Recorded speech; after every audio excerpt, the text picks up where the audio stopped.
Brzezinska, a community participation coordinator for the Westminster Diocese in CAFOD.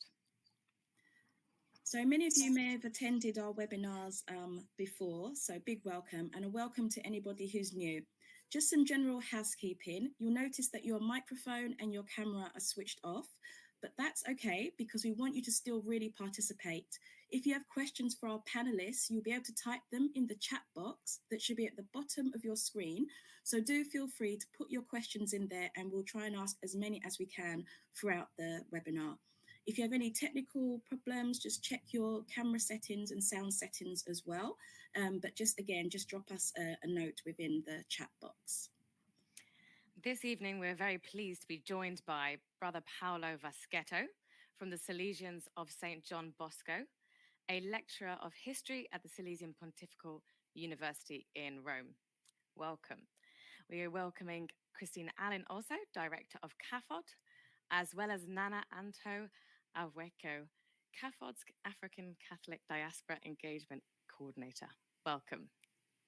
Before we get started, we would like to share with you a short clip of the funeral of Pope Francis, filmed by the BBC.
Wow, so myself, like many others, watched Pope Francis' funeral on TV, which was obviously very moving.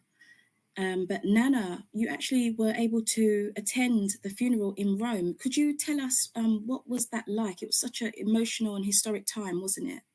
Oh gosh, it certainly was. And just watching that video again, all the emotions just welled up. I was really privileged that CAFOD was able to send me to Rome, and nothing prepares you really for the sheer immensity of the occasion. More than 250,000 people coming together to share their love and prayers for Pope Francis. But you know what? That square with the beating sun of Rome, we were all shoulder to shoulder, cheek by jowl, and somehow we were all there in our solidarity, really, to reinforcing our own commitment, I think, to keep Pope Francis's legacy alive.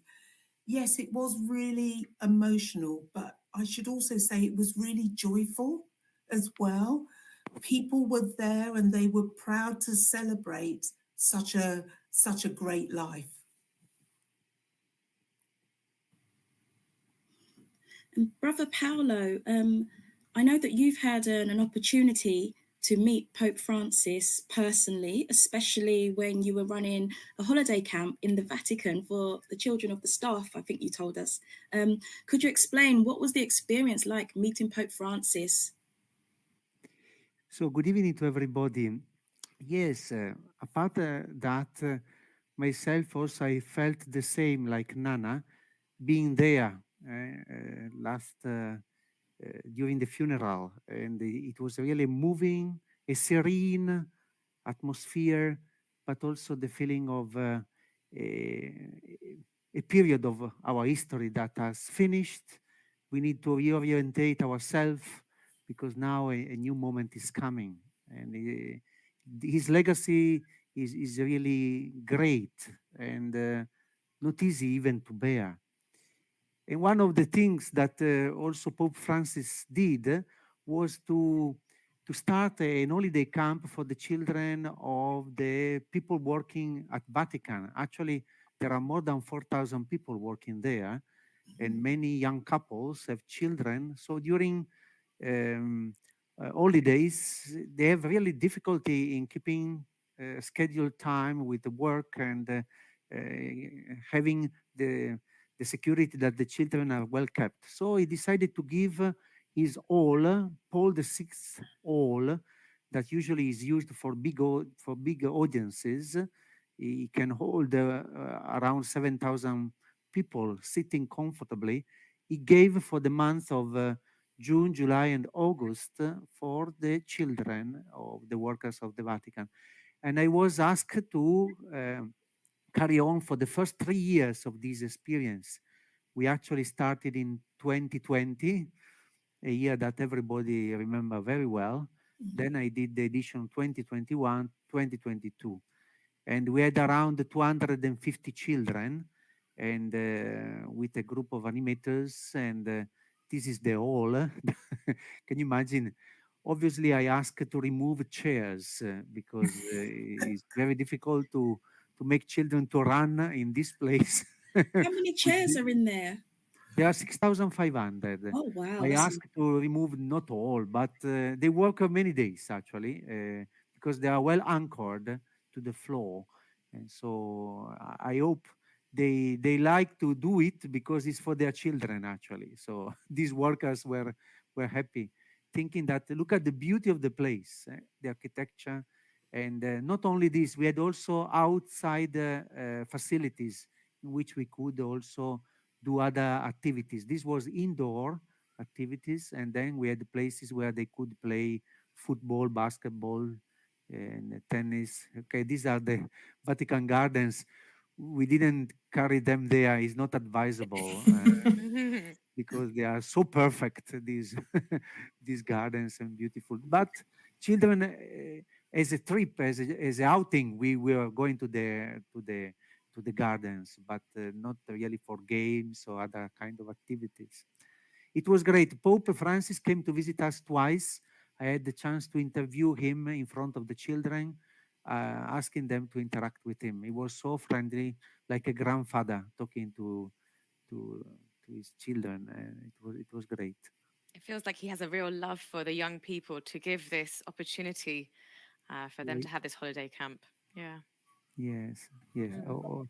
He was moving. It was moving. Actually, he knew that we Salesians we are for this kind of activity. He himself was a past pupil. He attended our schools for 1 year in Argentina, and he had a very very important experience for his life, for his education. So even he came to visit us in our mother house in Valdocco in Turin in 2015, and when we had our general chapter, that means the general assembly of the Salesians, he came to visit us. He was really thankful for the education he received, and I think his heart for the young people also is because he felt the same feeling when he was a pupil of ours. And Nana and Brother Paolo, did you notice then so many young people that were in attendance for the funeral? Because I could see that on the TV. There was a lot of young people there who just wanted to be there. How did you notice that?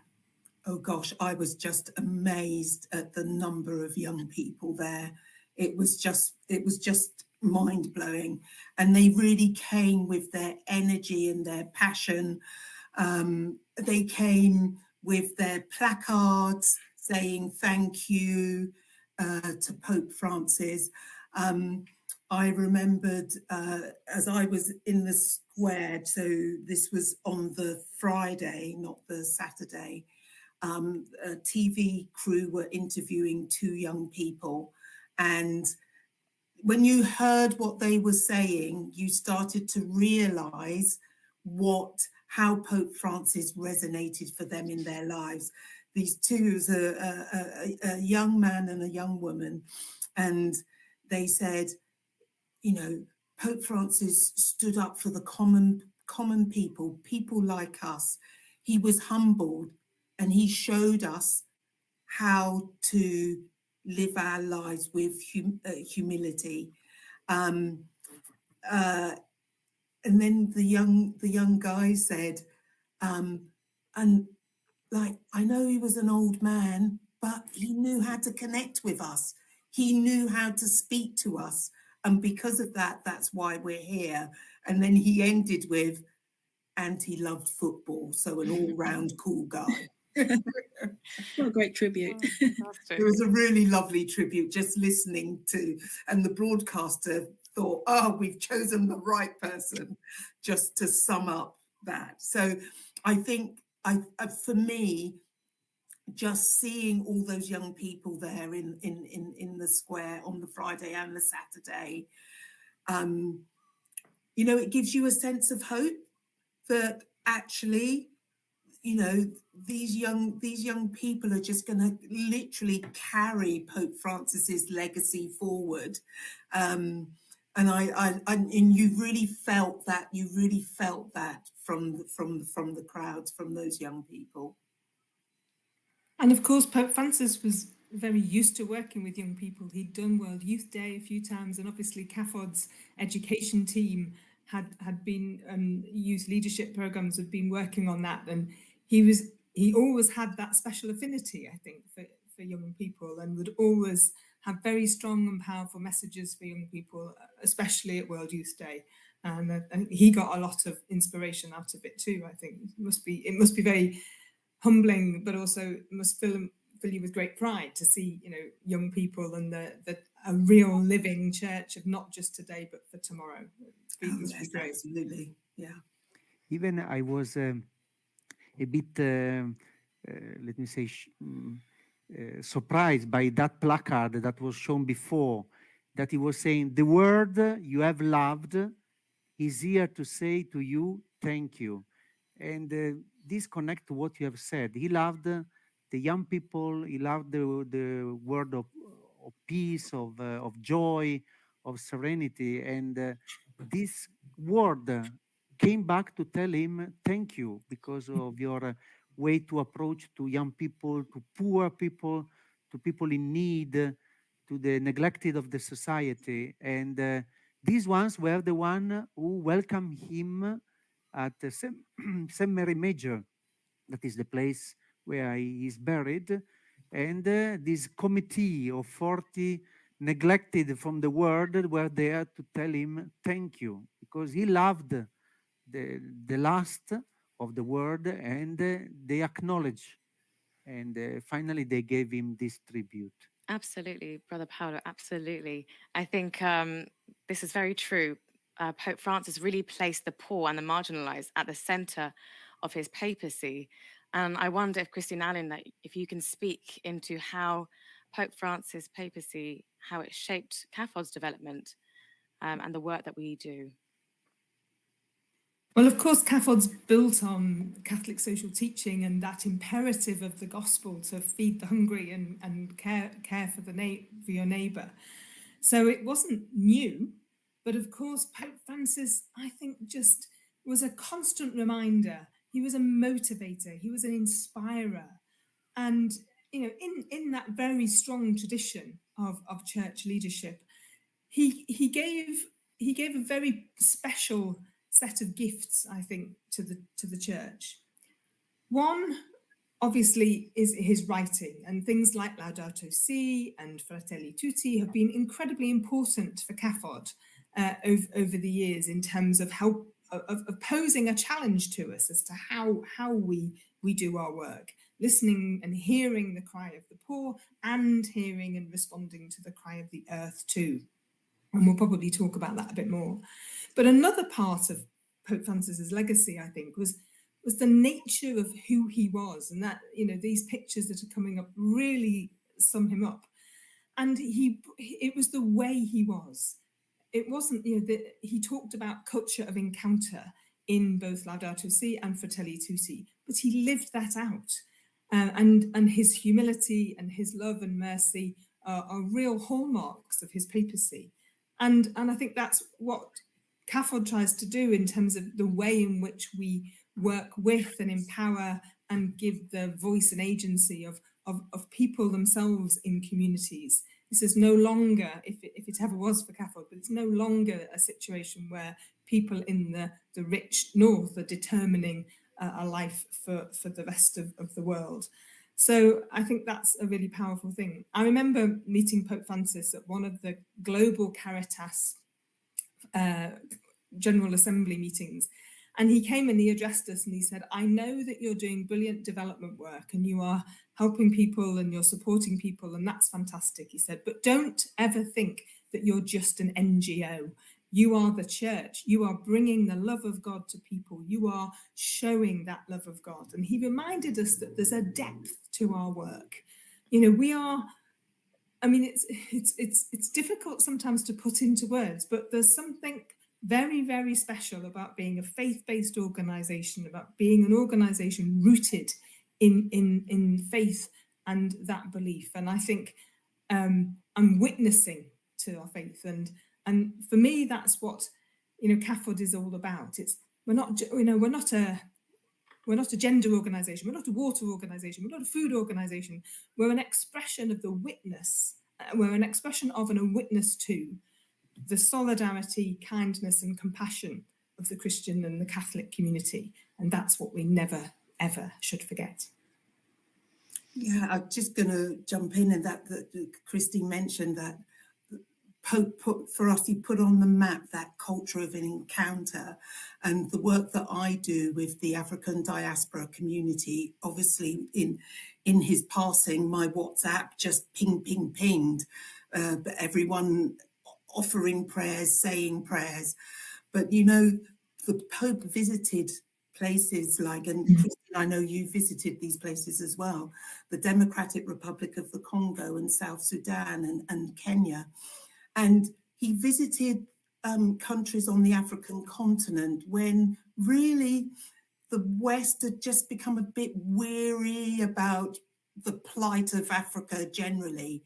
And he came and he visited those countries, and that was the culture of encounter that he had with ordinary Congolese, Kenyans, South Sudanese.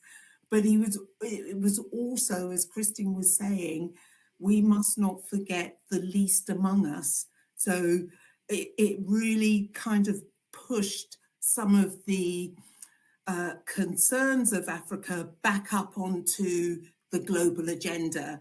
So, for example, obviously the conflict in DRC and the conflict in South Sudan, but also other issues, which Christine will probably pick up on, those that are most affected by the climate crisis are those living in the global south. You know, the communities in the north of Kenya, where CAFOD's partners have been supporting the local church there. You know, the community, the African diaspora community here across England and Wales, yes, they've been mourning the loss of the Pope, but I feel, just from those messages that I've received, that they too are ready to drive forward his legacy in talking about climate justice, in talking about the importance of debt relief.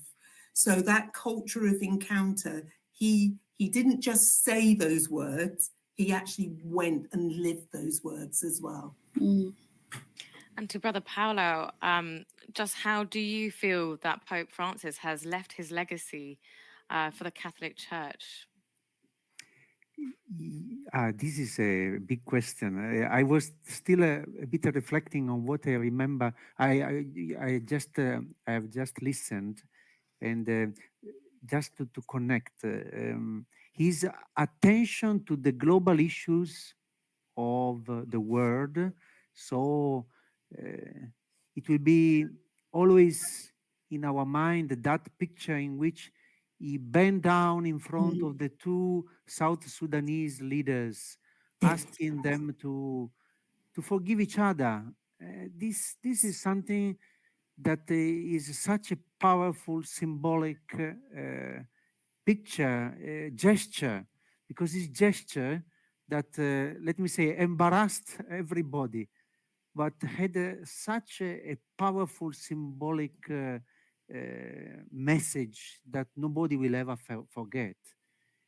At the same time, he was attentive to the poor people that are surrounding St. Peter. You know that there are many poor people living in Rome, living on the streets. And even his secretaries or people that were sent by him this night, take these loaves, this food for that family that I know is there, and so on and so on. So this attention to the detail of the people that are very close to us, at the same time that openness to the world. This is, I believe, the attitude of great men. I was also reading in these days, the day after Russia invaded Ukraine, he broke all the protocols, and instead of sending the cardinal in charge of foreign affairs to the ambassador of Russia, he went by himself that same morning. It never happened that the head of state immediately go to the person, to the ambassador, asking what is happening. Stop, because this one will go nowhere. So connecting this to the big legacy, a man like this, for sure, will be appreciated in some years' time. Not because I'm an historian and I like to study things that are very consolidated, so I don't make mistakes, but because the effect of this kind of gesture, of his encyclical letters, these messages are really something that is not just written down because of the urgency of giving an answer to a problem, but is setting a pace for the whole of the Catholic Church, for the whole of Christianity. And I don't know if we have understood fully, this is why we need historians, that we have just grasped something about his big personality, his big thought. We need really to study him, hoping that the lesson will not be lost. I don't believe, actually. History doesn't go like that. It should be that people now understand and carry on the way that he has traced. This is our biggest hope. Many other things will be his legacy, his ecological attention, and Laudato Si. Some people says that is till now the most remarkable encyclical letter of the 21st century, because if maybe Pacem in Terris of John the 23rd in the 60s of the last century was something amazing, like a Pope was talking about peace in that way, nobody would have said, what is this ecological issue in 2015 when this letter came out? But it was really a genius, because in those days, it was the correct moment to start to talk about this issue. And many other. I spoke about peace, ecology, social and political justice, and we had a lot to study. We do have a lot to study. And I think it's quite amazing that, through Pope Francis' letters, he's been able to explain in a really interesting way different ideas and connecting them. So his obviously his landmark encyclicals, Fratelli Tutti and Laudato Si, they have just kind of changed the way a lot of people think about the world and our common home. And Christine, I just wanted to find out from you, how has CAFOD integrated those teachings from those encyclicals into our programs and into our advocacy work around the world? Yes, but before I answer that question, I also want to take that point about Laudato Si as well, because it's one of the questions that's come up in the chat, the Q&A, about the impact of Pope Francis in terms of diplomacy and influence. And Laudato Si was a very, very important moment for the world. It was released in 2015 in the summer, just ahead of the Paris climate negotiations. And the thing about those, they're called COPs, the United Nations Framework on Climate Change process, is a lot. It doesn't just happen at the conferences, it happens all in the run-up ahead of them at local and national level. And Pope Francis, and with other faith leaders, had been very active in trying to encourage engagement on climate issues right across the piece. And I remember being at kind of earlier COP meetings where we know there'd been focus on the science and maybe a bit of focus on economics. But at Paris, the conversations, the input from the world leaders was about the moral imperative to tackle climate change. And I remember talking with the team of negotiators from a particular country after that day when all the world leaders spoke, and I said, that was unbelievable. I've never heard that before. You know, what do you put that down to?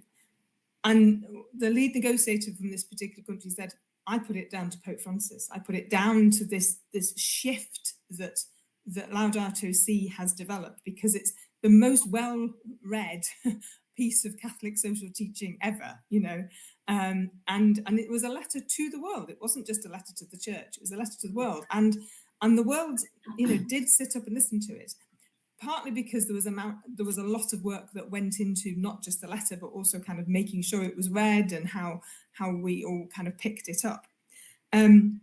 So I think, you know, that's just one illustration of his influence. There's lots of other influence, and certainly the South Sudan question was a really important one. But I think recognizing and seeing Pope Francis as that global leader and using that space to help shift what was a really vital narrative at the time. And so to go back to your question, yes, I mean, Laudato Si in particular has been absolutely seminal for CAFOD. We took a few years to really reflect on, with the wonderful Father Augusto Zampini, to reflect on what does Laudato Si mean to CAFOD? What do these phrases, integral ecology or an ecological conversion or culture of encounter, you know, all of those kind of phrases that are so powerful and so deep, but sometimes a little bit impenetrable. You know, we spent time looking at them and reflecting on them and trying to work that out. And the outflowing of that was our strategy. Our strategy, which is called Our Common Home, because it was very much a kind of, so how do we respond? And we've responded in the sense of making sure that the leadership of our local organizations, local partners, is absolutely primary for us, that we do it, that the dignity of people is there, that we listen to not just the poverty questions, but the environmental and ecological questions. Those things are absolutely embedded. CAFOD was actually quite a lead on this. It's been a lead on that aspect across development agencies for 30 plus years, I have to say, as the person who was the campaign coordinator for Renewing the Earth way back in 1990. We were like the only development organization that took that seriously. But it's always been there for us, but it was really kind of embedded.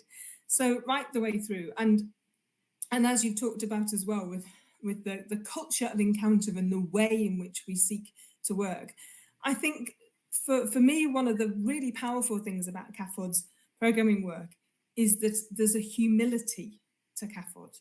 You know, we do a lot of analysis of kind of what's going on in the world, but then a real think about, so what's the thing that CAFOD can bring to this?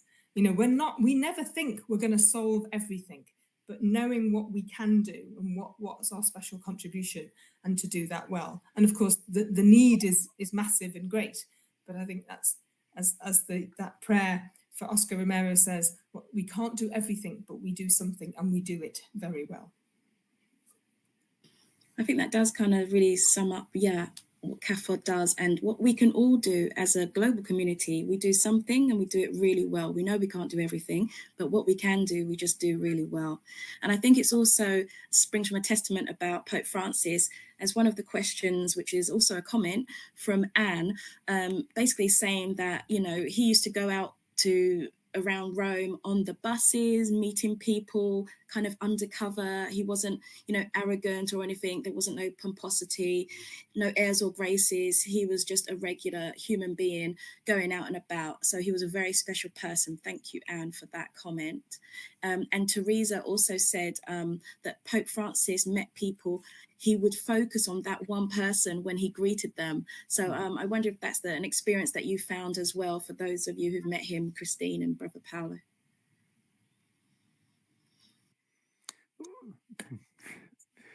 Please, ladies first. Brother Paolo. Well, I thought I've just spoken, so I thought it was your turn. But yes, absolutely. I mean, again, in the Caritas global meeting, he took time to meet every single one of us and just have those moments, and to ask and to talk and you did. You felt that you were the only person in the room at that time, and I was really struck actually by something that I saw on social media that Father James Martin had put on, and he said he was in the line the way you are. And he said, just look at the reaction. And Pope Francis went, yay, kind of, and there was that, and there was we had a football joke, that kind of thing. It's those things where you just see that humanity. And I think that's what made Pope Francis really appeal to people outside the church. He's incredibly important. The Pope is incredibly important to Catholics, whoever he is. But he's not always important to anybody else. But I think Pope Francis, because of his style, his humility, he just radiated that grace and that love and his integrity. He was the Pope that paid his own hotel bill. He was the Pope that really walked that talk, as it were, whatever that phrase means. And I think that shines out to people. People recognize integrity. They recognize someone who's trying to make a difference in the world, who's using their power for good. And I think that's why he was loved. That's why he was loved by so many people outside the church. You'd expect, and to be honest, that's why there are some within the church that didn't like him as well. Yes, I have more time to reflect. So now I thought that from my little experience, one of the best gifts we could receive after a long day with the children, because we started in that experience of holiday camp at 7 o'clock in the morning to be there on the ground, and till 6 o'clock in the evening with a very short break. So it was a very tiresome experience, because you have to be very energetic and lively for the whole day with the children. And I remember at the end of the holiday camp, he took time to thank one by one all the animators, saying, I knew that it was very tiresome. And at that moment, I didn't feel any fatigue again because of this compassion that the Pope showed to each one of us, and say, I hope even you will not be discouraged, that next year you can do it again.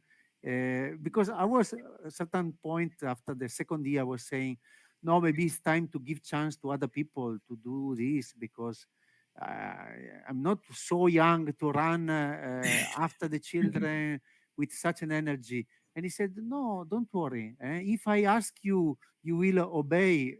I said, no, this one is too much. Obviously, I obey. I cannot but obey when the Pope is asking with this normal attitude of a normal person. This is something that sometimes we feel that great people, they don't know how to express themselves in a normal way, because they should always be somehow extraordinary. but instead he proved to be absolutely a normal person.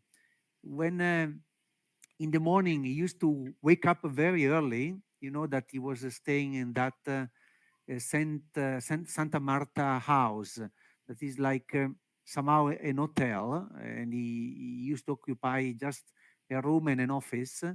He woke up around 5, very early in the morning, and then he was opening the window and he was just greeting the Swiss guard and the policeman that obviously, being a head of state, they have to secure the place. So he was just chatting with them. How was the night? I hope you could rest a little bit. And then after, he was closing the window and starting his day. So which kind of impression you may have of a person like this? Is a normal person. No other head of state is doing like that.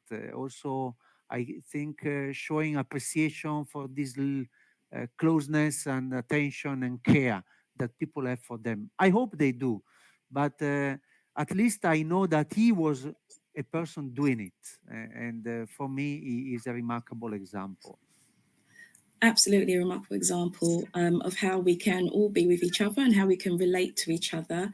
Nana, I was wondering, when you were in Rome, was there a particular moment that stayed with you, something perhaps that captured the spirit or legacy of Pope Francis? Do you know what? There were so many moments.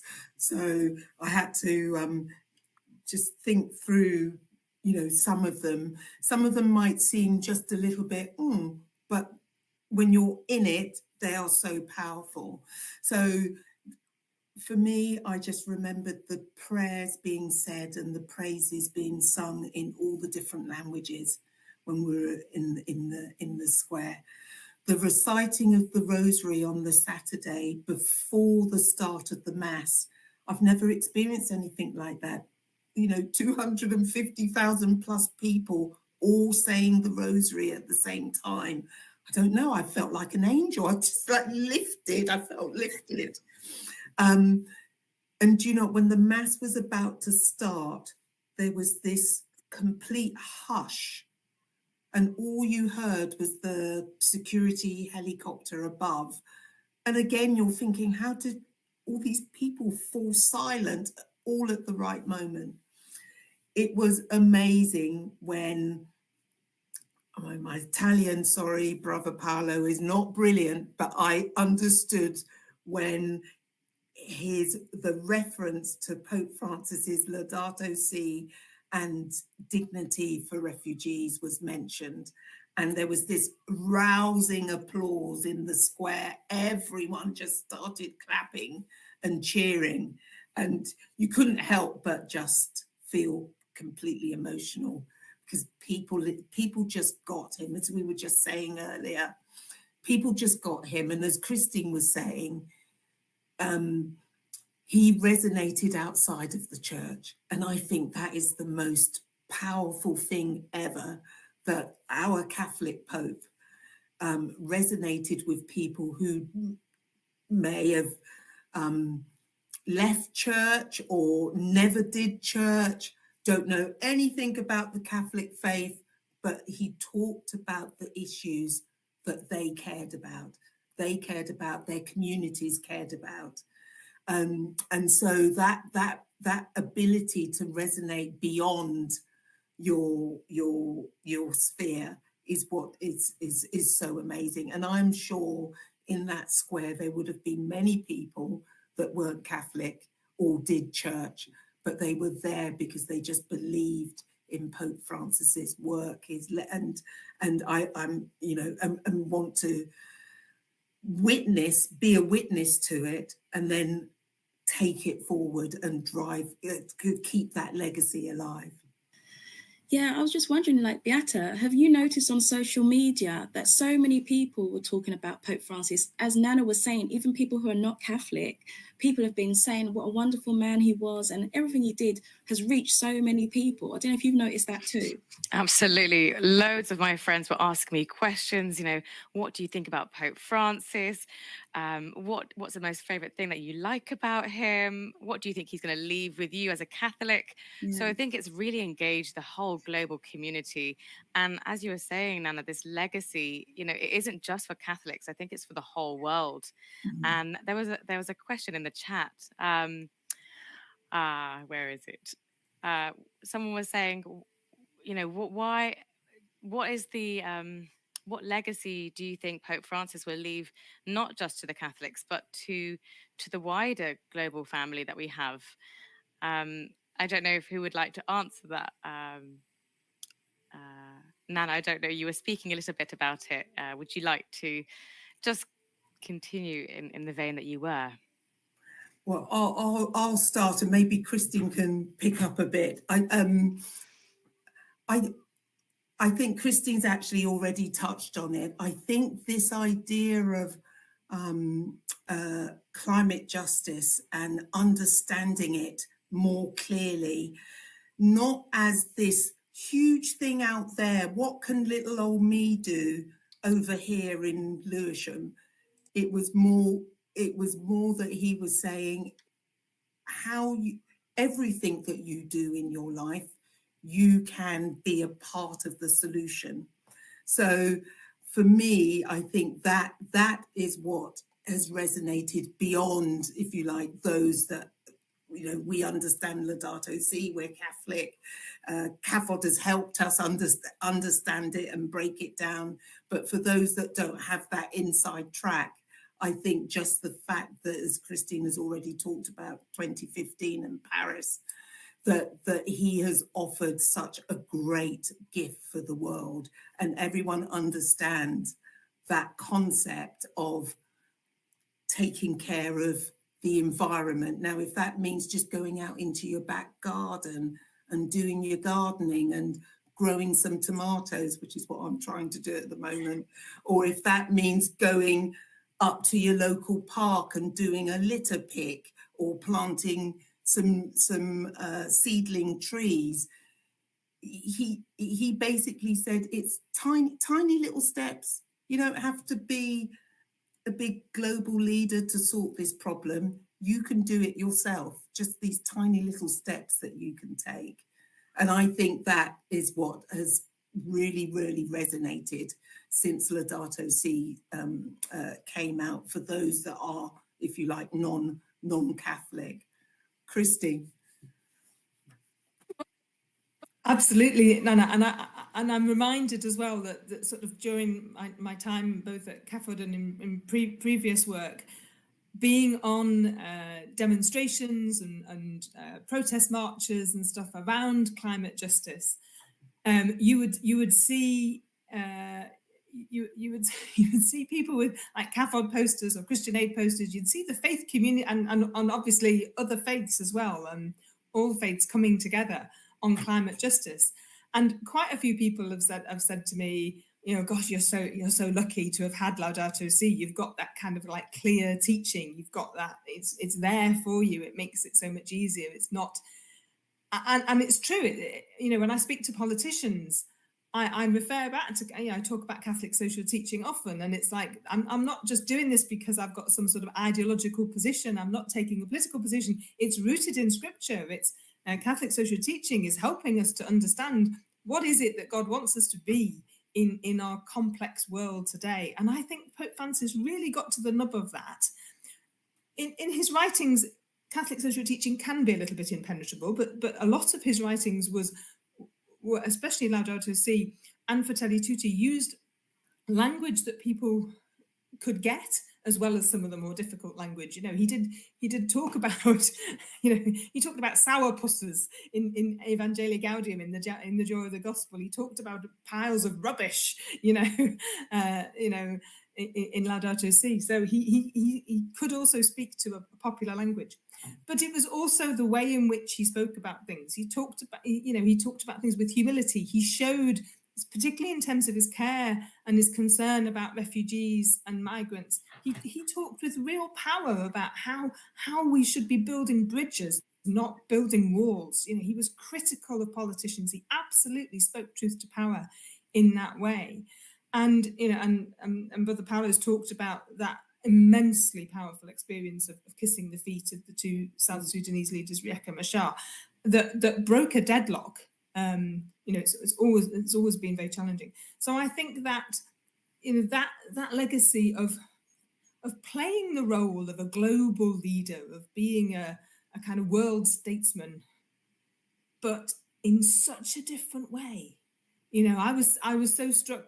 I mean, I watched the funeral on the telly, but I was so struck by, amidst the pomp and circumstance, of the simplicity of the wooden box, of the coffin. Now I know that that's the way in which the popes. He wasn't the only pope. I'm not that did that, but it was almost that sort of, there you go. The simplicity of it.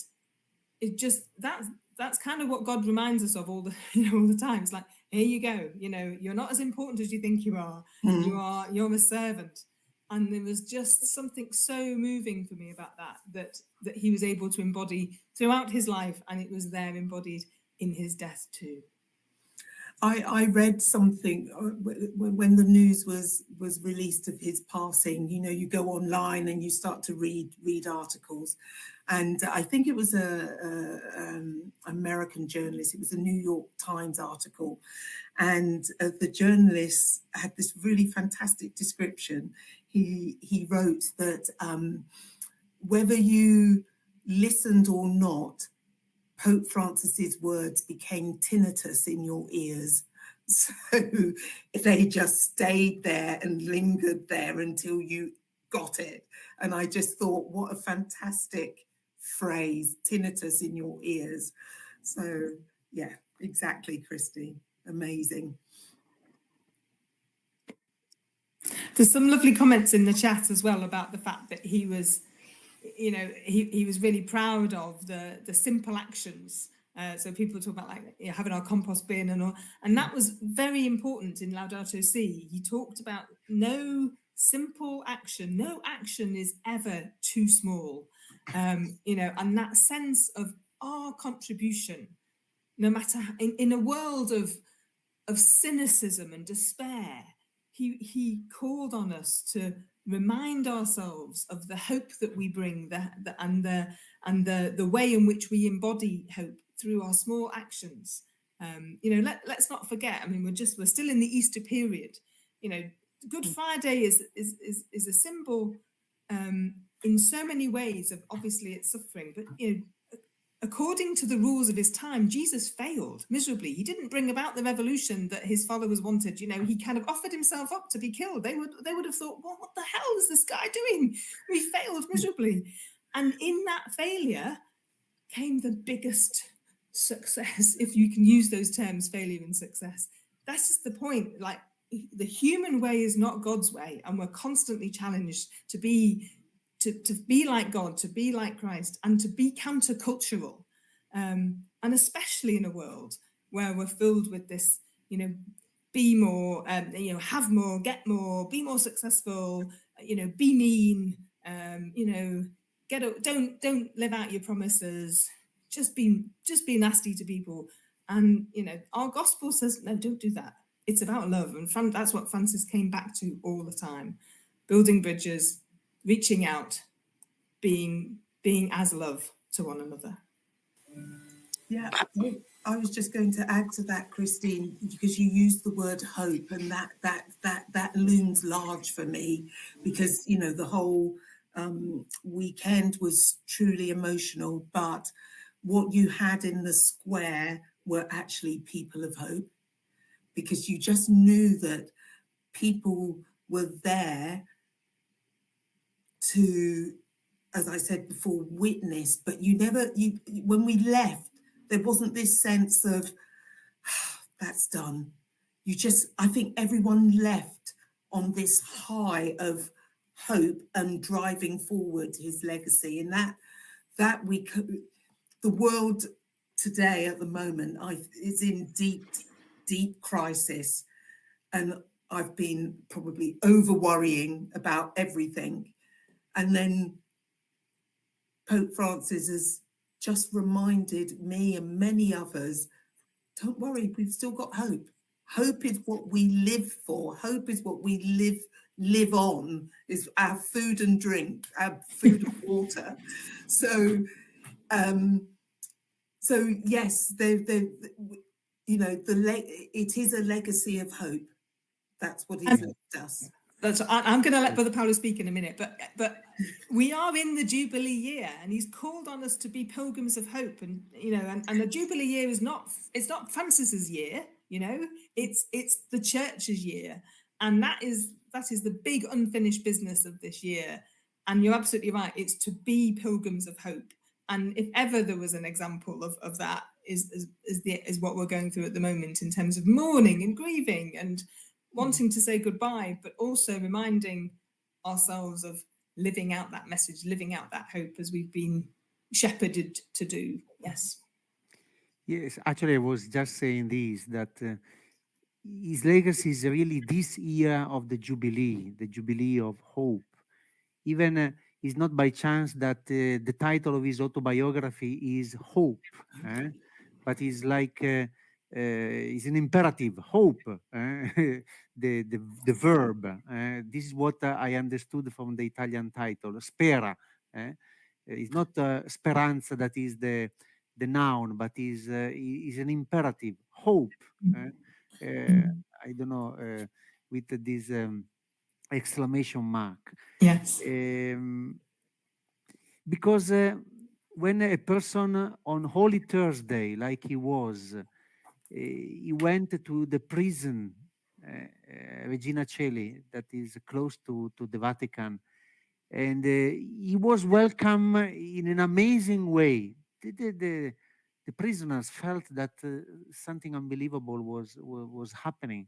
It was just the last day of his life. He went to visit people that usually they don't have hope. They are hopeless. And while going away, the few words he said, anytime I come here, I would say, why not me? And even in other kind of environment, or talking about certain issues that sometimes are a little bit difficult to talk about, something hot issues. I saw also some of the questions are about this. He changed the usual tone that sometimes was part of the church tradition to judge, to say you are not doing well, pointing the finger, and so on. This mild tone of hope, of understanding, of closeness, it was a big revolution. Who am I to judge? Once on the airplane, when he was asked about homosexual rights and so on, he said, who am I to judge? Just a simple answer that is a question. So the interviewer didn't know what to say at that point, because this is the way also he understood. Let me use this term, the word power. What is power? All the world is struggling for power. We see also some leaders, they are really hungry for power, and they are never satisfied, it looks like. But instead, he reversed even the conception of power, not only saying what the gospel is saying since 2000 years, that the leader is the servant and so on, but trying also to set up structures of sharing of power, even the synodality process, the empowerment of women, even among the people that have a responsibility in the church. So this is something that is really revolutionary. People will say, well, there are small signs, but exactly in the line of saying that a sign is never small, a gesture is never small, but is a gesture that has always a remarkable effect, no matter how small it is.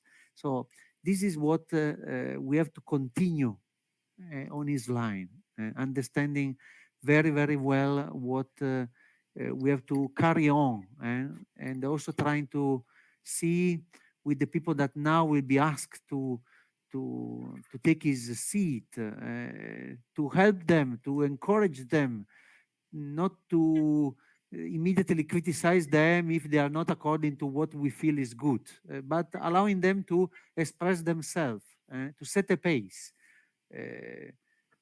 This is the great hope that we have. This time is a noun. This is the great hope we have. Absolutely. We continue this hope in this Jubilee year. We really, Pope Francis opened, this year of Jubilee, and we will have a new Pope to close it. But thinking about Pope Francis and his memorable phrases, Brother Paolo, what do you think about the phrases, the smell of the sheep and throwaway culture? What does this reveal about the theological vision and leadership that Pope Francis had? Yes, he like expressions that I feel we will never forget. Like we need to have the smell of the sheep. We are in a throwaway culture, and so we have to change this kind of set of minds. One of my favorite is we are in the same boat. If you remember, I think it's 27th of March 2020, in that deserted St. Peter's Square, when he was climbing somehow with difficulty, it was raining, he was alone in that square. And he just said that message that everyone in our small room, we heard. We were secluded from the world, he himself. And he was telling us, don't worry, we will pass through this moment. And all this great imagination in finding symbolic, let me say, connection between words and symbols and so on, that he was a master in it. Eventually, if you come down to the main core message, is that is a theology of the incarnation.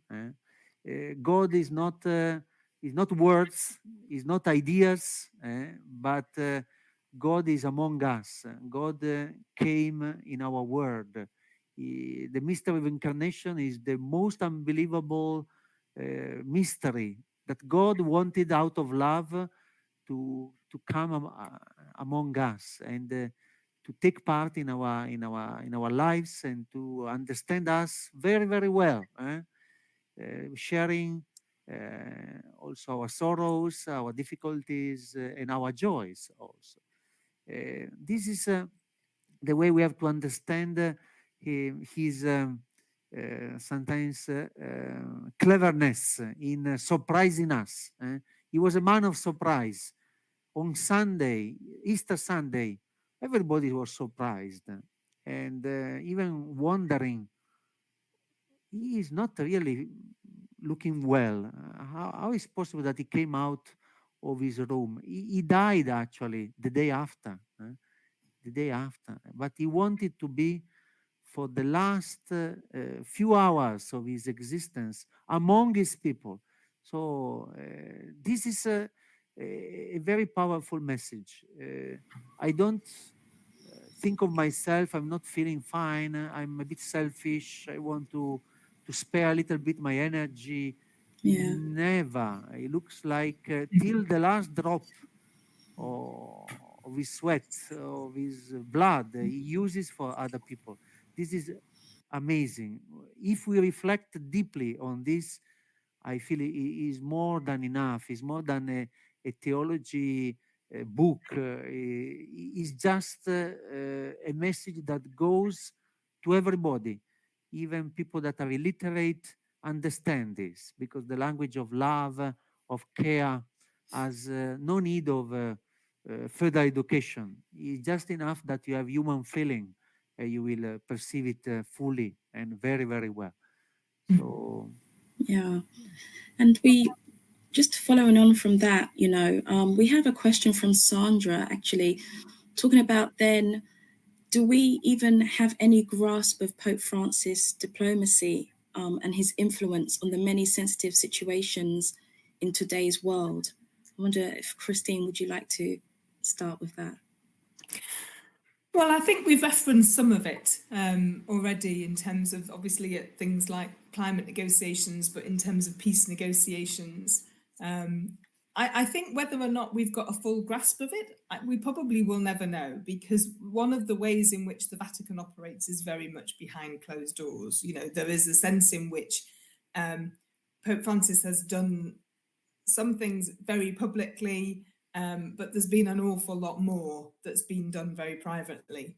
And then there's also the power of prayer and the Holy Spirit as well. I was struck, I think it was also commented in the Q&A, at that incredibly poignant picture of Donald Trump and Vladimir Zelensky having their impromptu meeting at the Vatican on the day of the funeral, and actually they were in the effect. I mean, it's a big room, but you know the coffin was just going to be like not that far away. It was like Francis was in the room, and you know, and I think that must have been something about the atmosphere.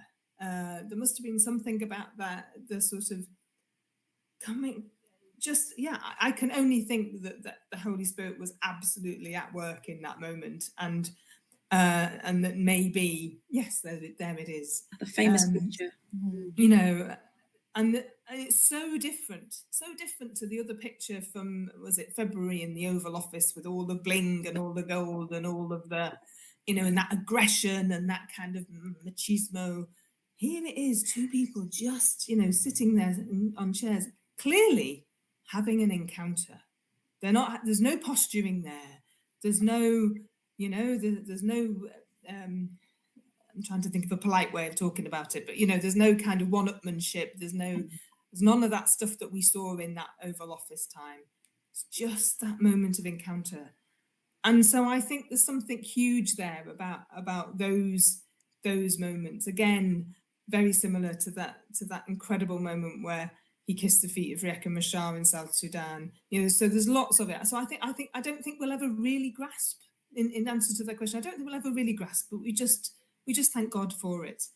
And I think the other thing that I'm hearing quite a bit in the chat is around the reference to the Second Vatican Council. You know, there's a but Paolo, you talked about the joys and the hopes there. That was from, you know, Gaudium et Spes, you know, those introductory kind of words. And what Pope Francis, you know, has continued to do, I mean, it's taken 60 years, but it's continuing to live out what that council called us to be. We're called to be in the world, not, you know, and to be that leaven in the bread, to try and bring the love of Christ and the kind of countercultural way we are, and what we're called to be, to try and change that world. And how the church is all of us. The church is the body of Christ, not just an institution. And it's that challenge that's taken a long time to kind of feed through to the depth that it has. And I hope and pray that that's the direction of travel that the church continues to be on, that we continue to deepen that understanding that the fathers from the Second Vatican Council grappled with and called us to be, and we continue on that journey, because it's so vital. Yeah, yes, the church is always in the process of renovation, internal one.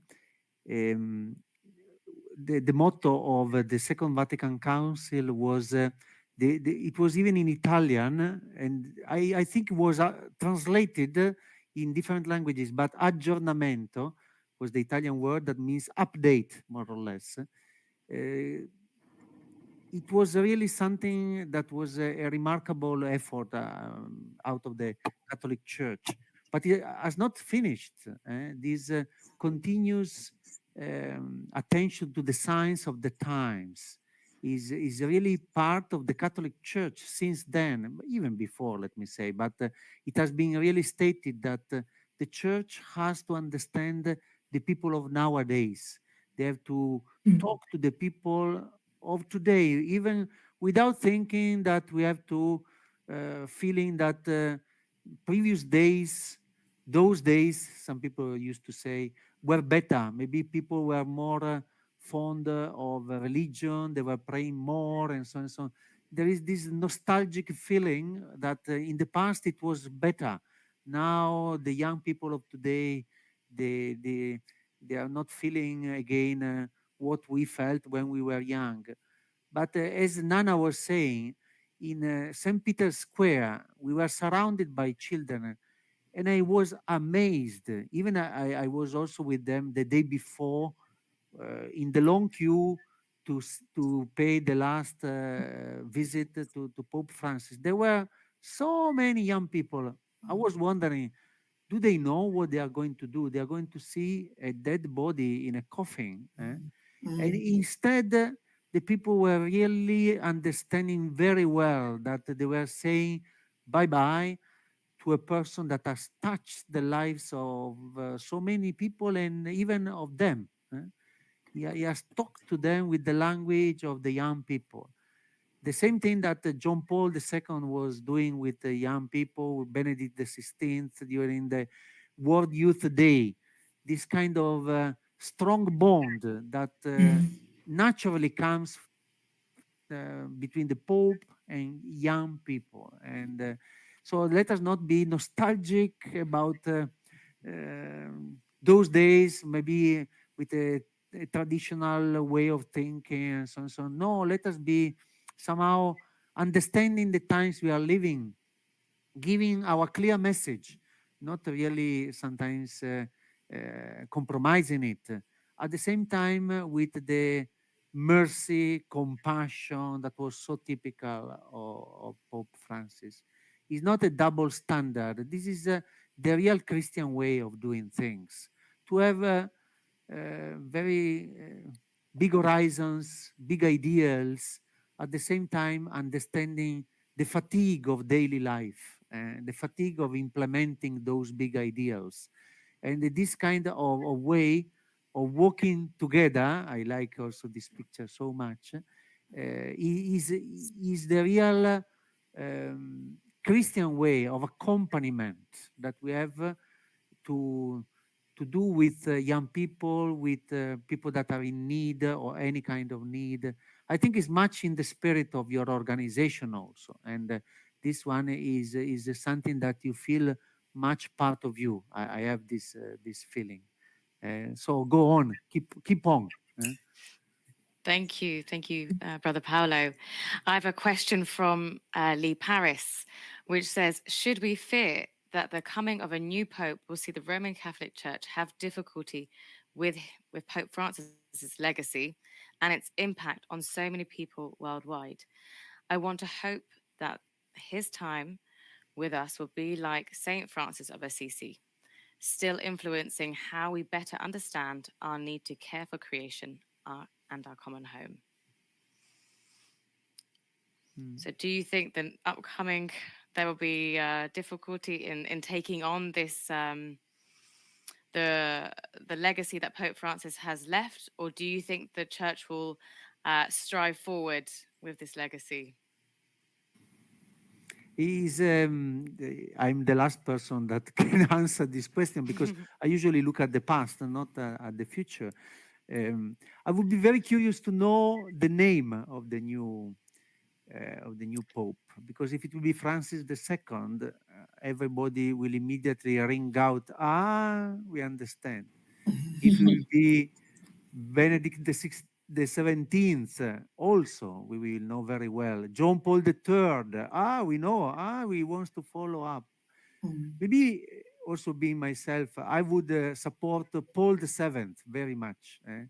He was a great pope, and probably he could be, even if he will not be Paul, I will not be annoyed at all. But understanding after John the 23rd, that was such a remarkable pope that no matter was a, let us say, a old man, people were saying, it will be a very short period. After will come another person.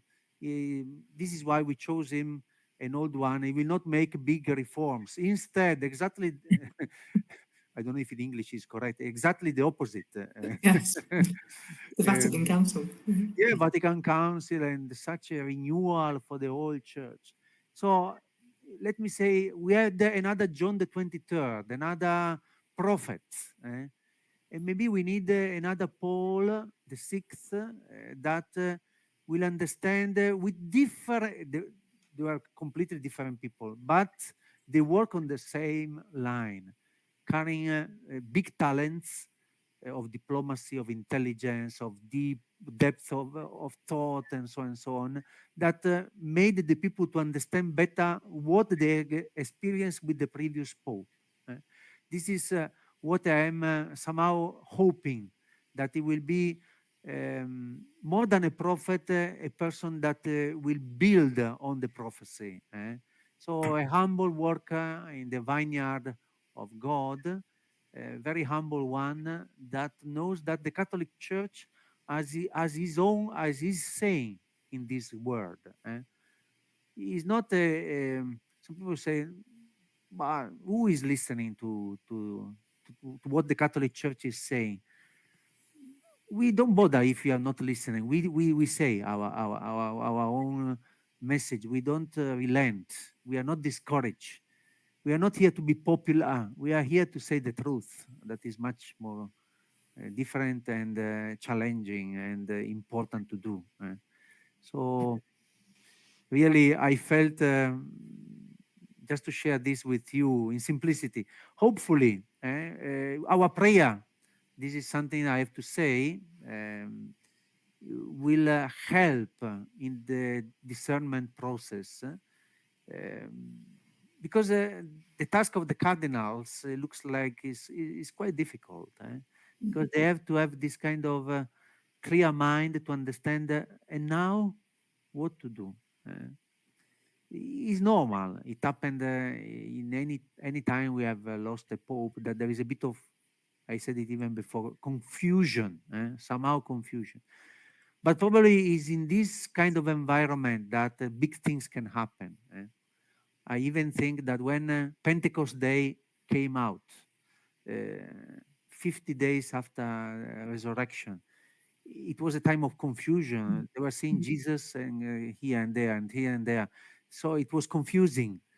But were the great days in which these poor apostles that were traitors of Jesus, that were so simple, they became the champions of the faith in those 50 days.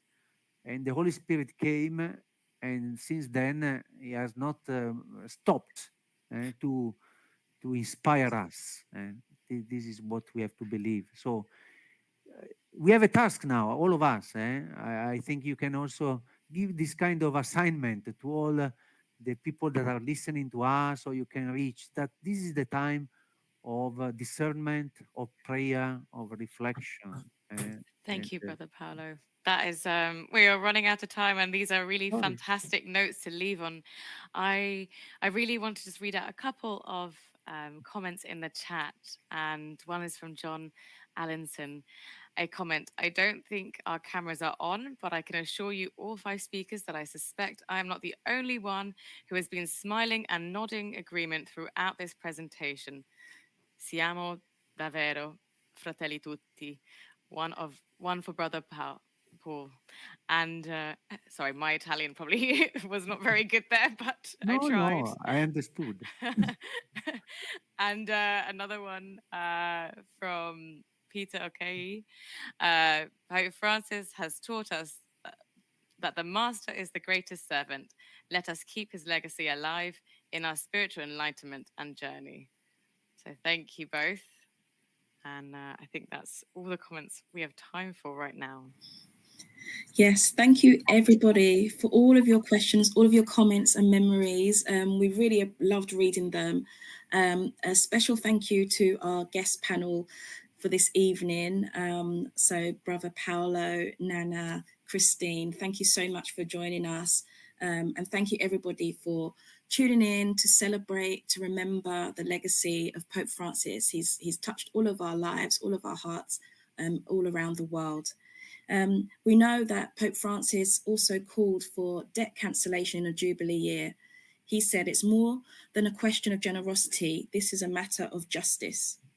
So please do join CAFOD on the 15th of May when we're going to have a special debt, justice and the Jubilee year webinar. And you'll hear from Father Charlie Chilufya, Director of the Jesuit Justice and Ecology Network in Kenya, plus Maria Finnerty, CAFOD's lead economist, who wrote the report Jubilee 2025, The New Global Debt Crisis and Its Solutions. We can all become someone who can make a change to the world, and there are practical solutions to solve the debt crisis that affects millions of our sisters and brothers around the world, because a better world needs all of us. So thank you very, very much for joining us. We're just going to hand over now for a prayer that you'll see on the screen. But I just want to say a big thank you, and thank you, Beata, for co-hosting. Okay, so everybody can read the prayer on the screen, and I will read it out as well. Gracious God, hear our voice as we give thanks for your faithful servant, for it is the voice of praise, joining with sadness and joy. Hear our voice as we pray for the future, for it is a voice of hope, longing to see your church made whole. Hear our voice as we watch with those who deliberate, for it is the voice of humility, asking for their wisdom and discernment. Hear our voice as we pray in solidarity with the poor, for it is the voice of peace, searching for justice. O God, hear the voice of the voiceless, for it is the voice of silence, crying out from the cross, through whom your spirit may be heard and your will be recognized. For Jesus Christ's sake, Amen. Amen. Thank you again, everybody. We look forward to see you at our next webinar. Bye-bye. Bye-bye.